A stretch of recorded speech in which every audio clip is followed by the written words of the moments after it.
Welcome to America at the turn of the 20th century.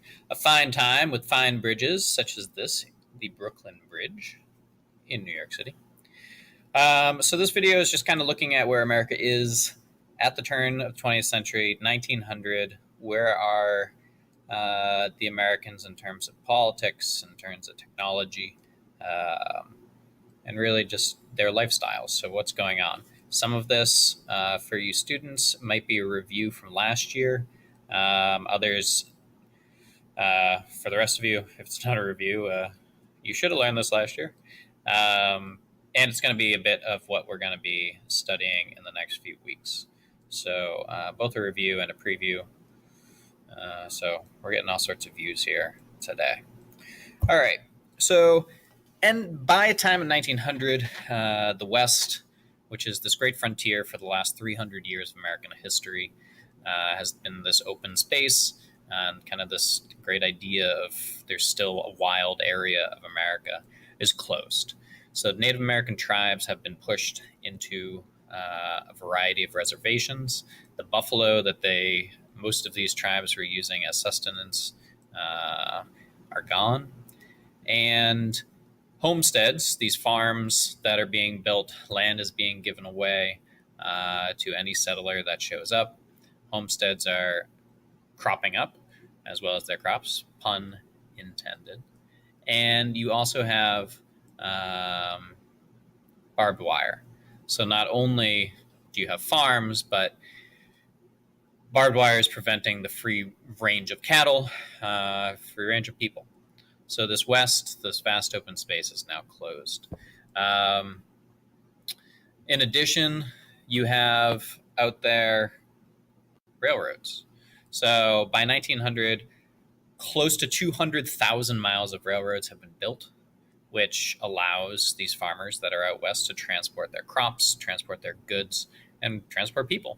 Not the farmers to transport people, but for America to get people out here, to move away from the coasts and settle the center.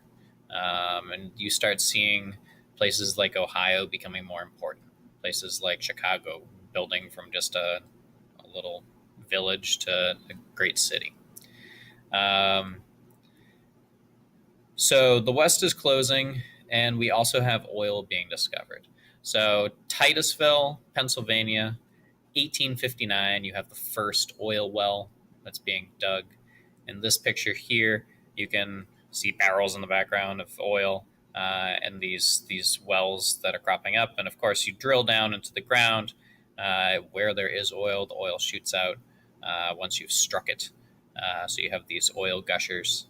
And these major oil fields are being discovered all over the U.S., Oklahoma, Texas, Kansas, Illinois.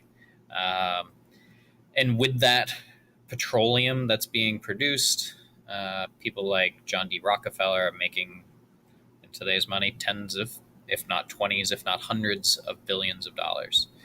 It's powering ships.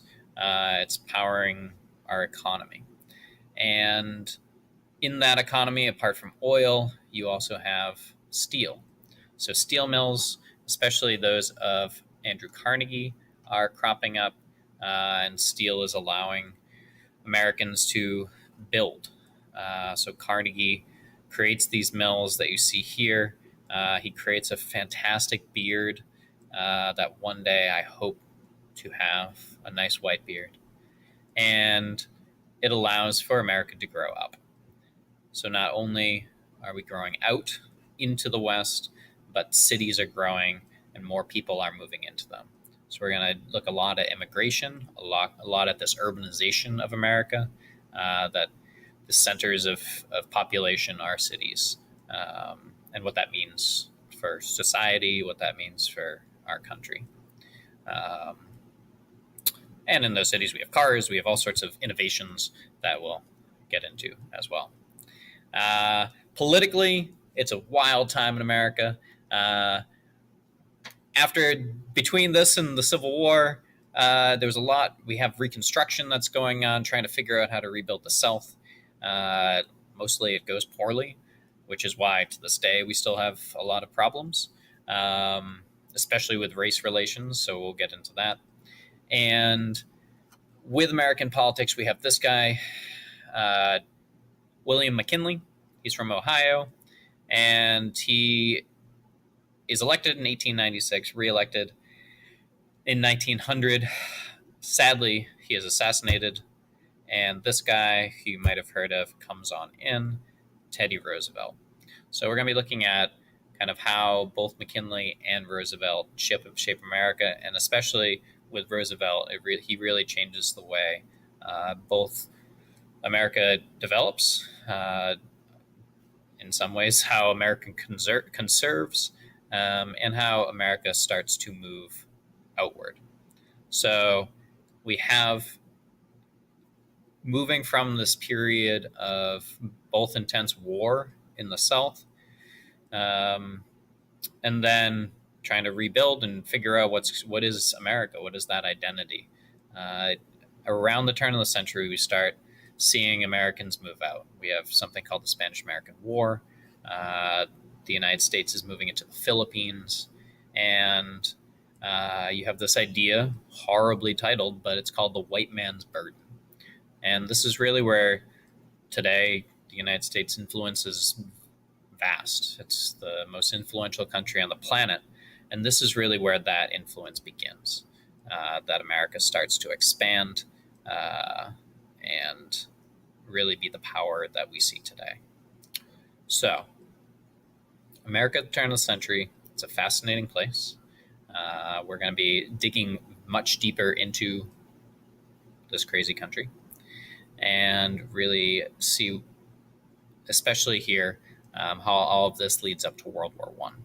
So this first unit we're going to be looking at is kind of how America is developing before this cataclysmic war that really tears the world apart. So that's what we're going to be getting to. So enjoy your time, and I will see you next video.